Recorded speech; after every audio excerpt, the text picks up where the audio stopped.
सोचिए एक ऐसा समय जब दुनिया का एक बड़ा हिस्सा, आप कह सकते हैं, अज्ञान के अंधेरे में डूबा हुआ था। ठीक उसी वक्त भारत की धरती पर ज्ञान का एक ऐसा सूरज चमक रहा था जिसकी रोशनी पूरी दुनिया को रोशन कर रही थी।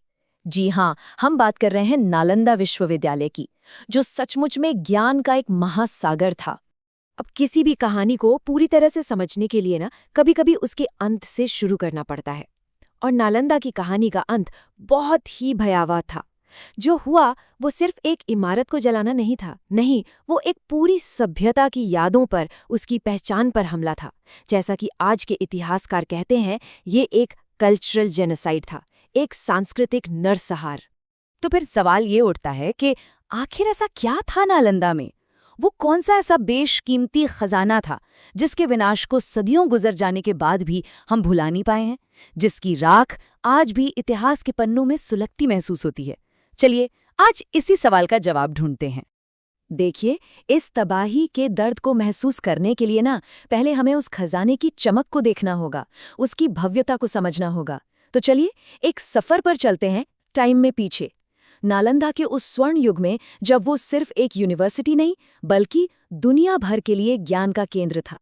ये दुनिया की पहली महान और शायद सबसे बड़ी आवासीय यूनिवर्सिटी थी। मतलब एक कैंपस जहां 10,000 से ज्यादा स्टूडेंट्स एक साथ रहते थे और पढ़ते थे। जरा सोचिए, आज से 1500 साल पहले एक ही जगह पर इतनी बड़ी स्टूडेंट कम्युनिटी, ये अपने आप में एक अजूबा था। और इन 10,000 छात्रों को पढ़ाने के लिए कौन थे? करीब 2,000 शिक्षक और विद्वान। मतलब हर 5 स्टूडेंट पर एक टीचर। ये रेशो ही अपने आप में बताता है कि वहां की पढ़ाई कितनी गहरी, कितनी पर्सनल होती होगी। और ये मत सोचिए कि वहां सिर्फ धर्म की पढ़ाई होती थी, बिल्कुल नहीं। नालंदा एक प्रॉपर मल्टी डिसिप्लिनरी हब था। एक तरफ बौद्ध दर्शन और वेद उपनिषद पढ़ाए जाते थे, तो दूसरी तरफ मैथ्स, एस्ट्रोनॉमी, मेडिसिन यानी आयुर्वेद और यहाँ तक कि पॉलिटिकल साइंस भी। सच में ये ज्ञान का एक पूरा ब्रह्मांड था। और अब आती है सबसे हैरान करने वाली बात। जानते हैं क्या? ये सब कुछ बिल्कुल मुफ्त था। हाँ, आपने सही सुना, पढ़ाई, रहना, खाना, एक भी पैसा नहीं लगता था। तो फिर खर्च कैसे चलता था? आसपास के 200 से ज्यादा गांव खुशी खुशी अपनी आय का एक हिस्सा इस ज्ञान के मंदिर को दान में देते थे। इसी से पूरा सिस्टम चलता था। लेकिन यहाँ एडमिशन लेना कोई आसान काम नहीं था। जो मशहूर चीनी यात्री थे हुएनसांग, उन्होंने खुद यहाँ पढ़ाई की थी। उन्होंने लिखा है कि एंट्रेंस एग्जाम इतना मुश्किल होता था कि 10 में से सिर्फ 2 या 3 लोग ही पास हो पाते थे। कहते हैं कि यूनिवर्सिटी के गेट कीपर तक इतने बड़े विद्वान होते थे कि वो पहले स्टूडेंट्स का एक ओरल टेस्ट लेते थे, तब जाके अंदर एंट्री मिलती थी। देखिए, हर बड़ी कहानी में एक टर्निंग पॉइंट आता है, एक मोड़। और नालंदा की कहानी का वो मोड़ एक हमलावर बख्तियार खिलजी के घमंड और भारत के हजारों साल पुराने ज्ञान, आयुर्वेद, इनके एक अप्रत्याशित टकराव से शुरू हुआ। तो हुआ ये कि ये आक्रमणकारी बख्तियार खिलजी एक बहुत ही अजीब और गंभीर बीमारी से पड़ गया। इतनी गंभीर कि उसके अपने नामी गिरामी हकीमों ने भी जवाब दे दिया। सबने हाथ खड़े कर दिए। वो लगभग मौत के दरवाजे पर पहुंच चुका था। तब किसी ने उसे सलाह दी कि नालंदा के जो आयुर्वेद विभाग के हेड हैं, आचार्य राहुल श्रीभद्र, शायद वो कुछ कर सकते हैं। खिलजी ने उन्हें बुलवाया तो सही, लेकिन अपने घमंड में एक बड़ी अजीब सी शर्त रख दी। कहा, मैं तुम्हारे धर्म की कोई दवा नहीं खाऊंगा, मुझे ठीक करना है तो बिना किसी दवा के करके दिखाओ। अब यहीं पर भारतीय ज्ञान की महानता दिखती है। आचार्य राहुल श्रीभद्र ने ये चुनौती मान ली।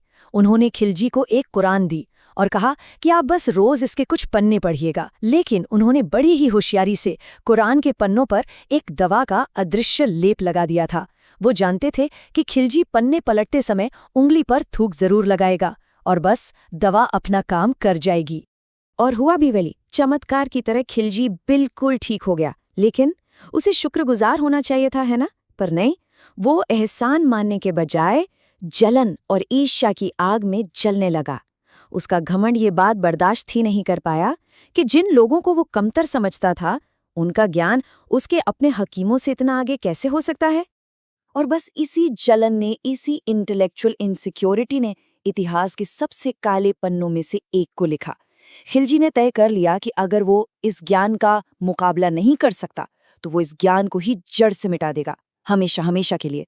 और फिर साल 1193 में खिलजी की सेना ने नालंदा के उस शांत निहत्थे कैंपस पर धावा बोल दिया। ये कोई जंग नहीं थी, ये एक नरसंहार था।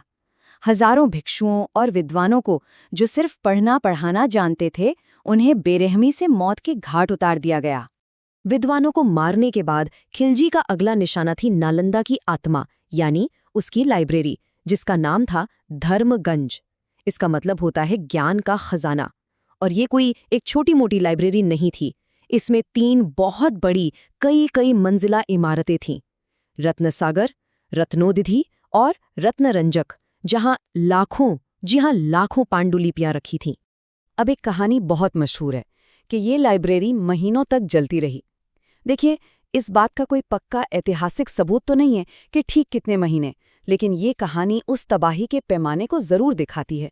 जरा सोचिए, लाखों हाथ से लिखी पांडुलिपियां जो ताड़ के पत्तों और छाल पर लिखी थीं, जब उनमें आग लगी होगी तो वो कितनी धीमी गति से कितने लंबे समय तक सुलगती रही होंगी और अपने साथ सदियों की मेहनत और ज्ञान को धुएं में मिलाती रही होंगी। नालंदा की दीवारें और इमारतें तो राख हो गईं, लेकिन उसकी विरासत, उसका आइडिया, उसकी गूंज आज भी जिंदा है। चलिए देखते हैं कि इस तबाही का दुनिया पर क्या असर पड़ा और कैसे नालंदा का एक तरह से पुनर्जन्म हुआ। ये सिर्फ एक यूनिवर्सिटी का अंत नहीं था, इसका असर बहुत गहरा और दूर तक हुआ। भारत में बौद्ध धर्म की जड़ें कमजोर पड़ गई।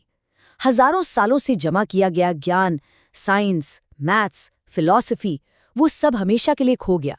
और सिर्फ भारत ही नहीं, पूरे एशिया का जो एक एजुकेशनल नेटवर्क था, वो टूटकर बिखर गया। लेकिन कहते हैं ना, विचार कभी नहीं मरते।